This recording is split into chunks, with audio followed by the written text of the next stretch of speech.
বন্ধু শোন, তোদের একটা আজকে আমার মনের কথা বলি।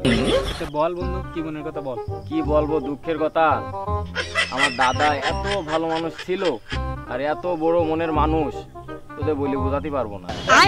হ্যাঁ বন্ধু, আগে বলিস না তো, বল। আগে বলিনি, আজকে বলি মনের কথাটা। আমরা যতই হোক তিনজন আজকে এক জায়গায় হইছি, আজকে বলি মনের কথাটা। আচ্ছা বল।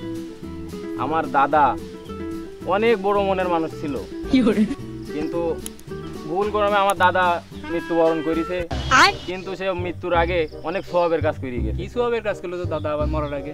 বল। আমার দাদার যত সয় সম্পত্তি ছিল সব মসজিদে দান করে গেছে। তো বিরাট একটা সওয়াবের কাজ করি। হ্যাঁ বন্ধু, তাই তো মরার আগে তোর দাদা কি কি দান করে গেছে তা বল শুনি।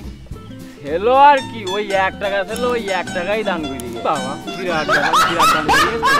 তাহলে শোন, আমার দাদা কি করিস বল বন্ধু। আমার দাদা তো মরি যাওয়ার আগে মনে কর যত কিছু ছিল সব ফকির মিসকিনের দেখে।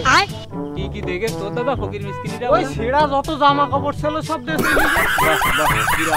আমার দাদার ইতিহাস শোন। বল শুনি। আমার দাদার 32টা ছেলেপিলে ছিল, বুঝলি? এখন সেই 32টা ছেলেপিলে, বুঝলি, সব এতিমখানায় দান করে।